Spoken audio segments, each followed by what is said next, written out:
Hi everybody, Martyn at Flicking Feathers again today, and I'm tying another dapping fly. I posted the Dapping Daddy the other day, and somebody was asking about could you do a foam bodied version, and I was talking to my pal who I was tying the dapping flies for, and this is to tie him a couple of black and reds, and it was, so I thought I'd do a couple with the foam body so you could see it. It's no rocket science, it's basically the same deal. So, as always, we'll put a materials list in the description, along with a link to the Patreon page for anybody who wants to support the channel. Get access to the online fly tying classes, the members only content, as well as being entered into the giveaway for the flies tied on the channel. So we'll do the body first. Again, as I said in the daddy video, tie these in stages, do all the bodies and then do the rest of the fly, but for the video I'll just go straight through. So I've got a bit of foam, it's about a 2mm square. I've just pushed it up onto my needle. I've got to start some black thread, it's just uni. But leave my tag long, I've got a few wraps to get it started, and I'll draw back against the tag and I'll get my first segment in there, yeah, we squeeze. I mean, it's just the way you would make any extended foam body. I'll just draw that tag end of thread in, come forward a couple of mil, couple of wraps to get it held, and then let's see, maybe that's 3 or 4. Same again.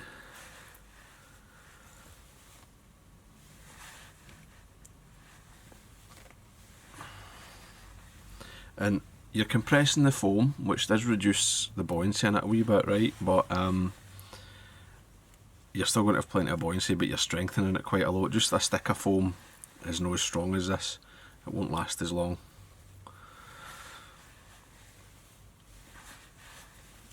That's 4. I'll do a 5th. And you'll start to sort of, you'll get your eye in like the length of the body. You know, you'll hardly even need to check against the fly before, just to give you an idea. If I put that against it, my 5 segments are bang on. You know, I knew it would be the 6 segments going to go into the body.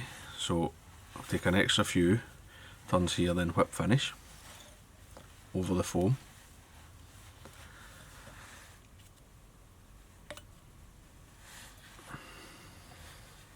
Now that's nice and strong. Right, the thread's actually sort of protecting the foam, and you're slightly compressing it, as I say, but you've got twice the amount of foam as you would if you just had a stick. But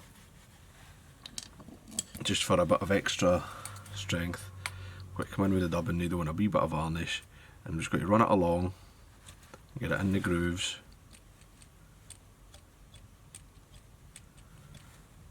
Take the excess and just get it in the gaps, and I'll just wipe away any off the outside of the foam. I just want it on the thread wraps. And it's surprising, you know, if you're not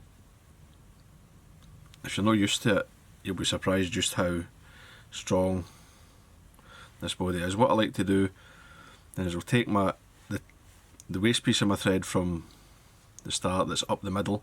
You can just pull on that and it'll sort of tighten everything up, and there we go. So I'll set that aside, put my needle away, and then I'm going to use the same hook as I did in the daddy, but you could use the B160, which I used for the dark furnace.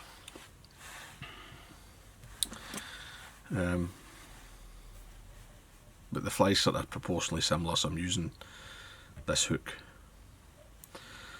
So back to about the hook point, snap away the waste. I'm going to come up and down, get a good base of thread, and I want it sort of crisscrossy because the foam likes that wee bit of surface to grip. If the underbody's dead smooth, you're going to have more tendency for it to spin. So take my body and I'll position it so that I'm going to have one more segment. Right, I'm not tying on the segment that's tied in the body. I'm going to add a segment as I tie this in, so I'll just position my thread so that I'm going to have about a 2 or 3 mil long section. Just come across, get it in. Now, it's tied in, but it's not locked solid yet. I'll get my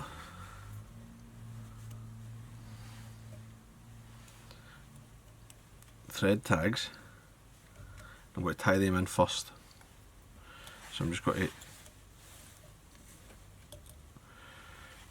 run forward, get them secure,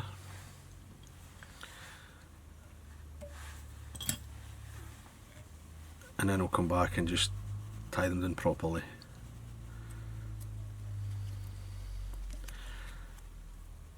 And I'm just going to sort of same again. I'm just going to sort of spiral forward over the foam. Stop a good head length clear. Trim away the waste. Now, I would think, and I don't know, but I would think you could even leave the foam head, you know, just as a wee sort of a lip to encourage the fly to stay sort of on the surface if you wanted to. And I don't think it would be detrimental at all to the performance of the fly. So there we go, that's we've got our detached body. Legs, I'm going to use black.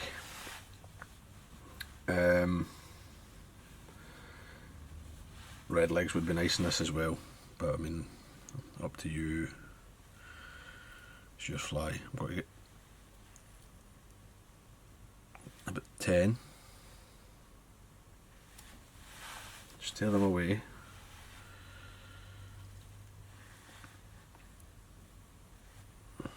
And I'll split them. I mean, if it's 6 on one side and 5 on the other, it's not the end of the world, but I like to at least tie them in evenly.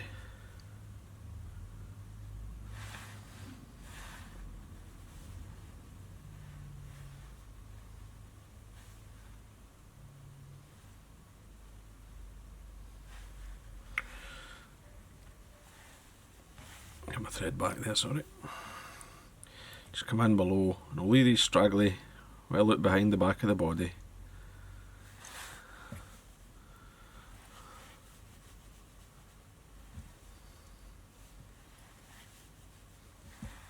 You can get them nice and secure.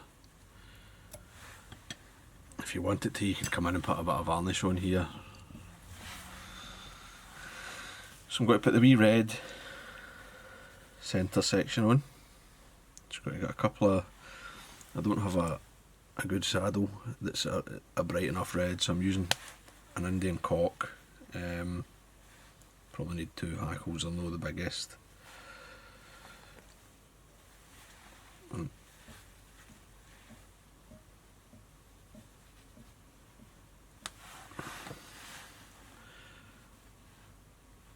So I'll just do them one at a time.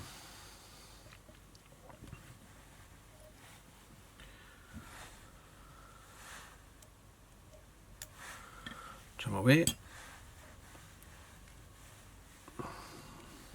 And just wrap these forward. Keep the turns nice and tight. This is, because the hackle's kind of small, I'm going to pick up my hackle plier. Get a grip here, and then use it all up.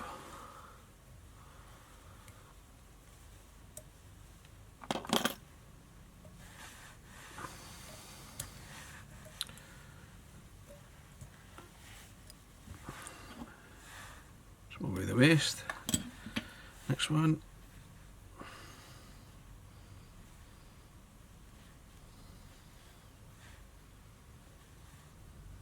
They're kind of rubbish.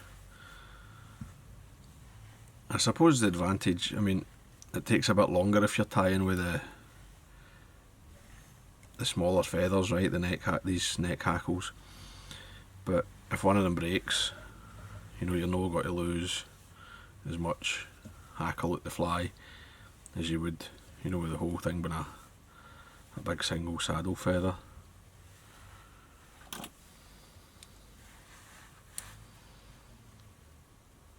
But then, I mean, all the legs will be off and all that probably before a hackle breaks, you know. So just holding that, getting it in. And always when I'm with these wee kind of cheap feathers, the tips are very delicate, and you'll see there both times the tip kind of broke in the hackle plier, but I was holding the feather against the fly so it doesn't move. So you can just grip it with your hand and then tie it in. Your fingertips are obviously soft by comparison to the metal edge of the hackle pliers. So I've got a black hackle.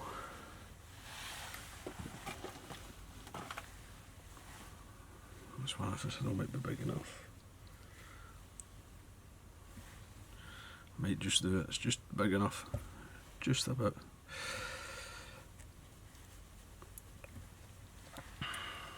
And then it's just the same thing, right? Just batter this hackle on.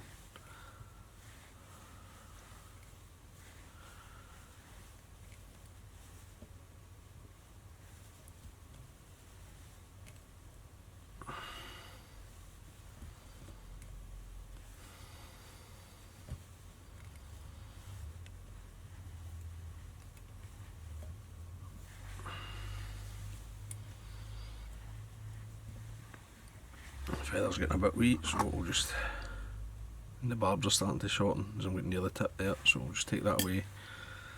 I mean, there was maybe another couple of turns in it, but it would have been, the fibre would have been too short. Another big one.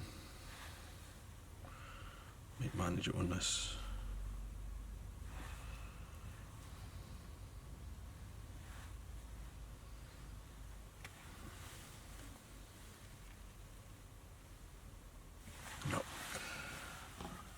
Go a neck. See, I'm sort of struggling for the barb length on that saddle there, the black saddle. It's just a wee bit wee, in my opinion. So it's a wee bit wee to match with the red hackles.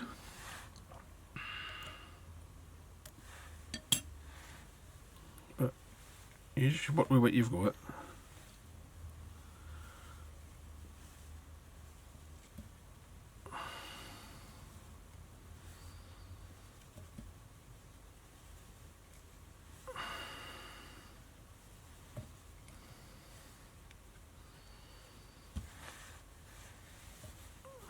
Tie that off. It's a bit repetitive, but you know, once they're done, it's not a fly you're going to lose really unless a fish breaks you off. So it's, you know, they'll last for ages in your box until you've beat them up on fish. So you don't really mind spending that wee bit longer tying them. Well, I don't. There we go. This will be the last one.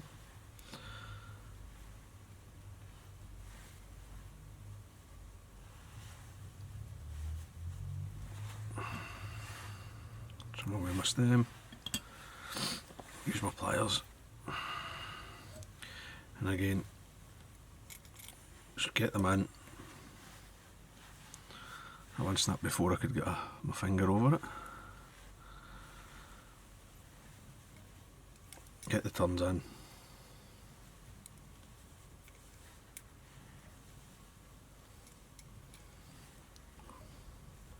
Get that wee dense, bushy hackle body.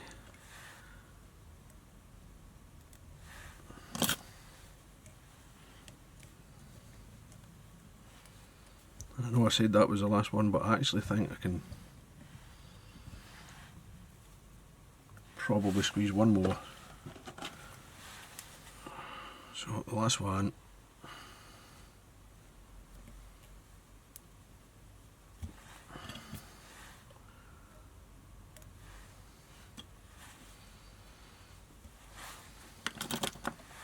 Just want another couple of turns of feather really, just to get me a wee bit more density up towards the front.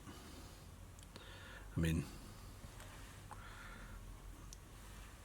how much difference is it actually making really, but it's just you want the fly to look good in your box, so you pick it out, you know.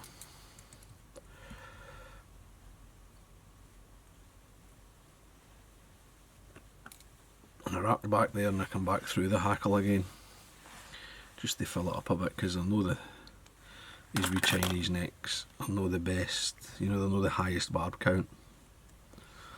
Just fold everything back, build a neat wee head,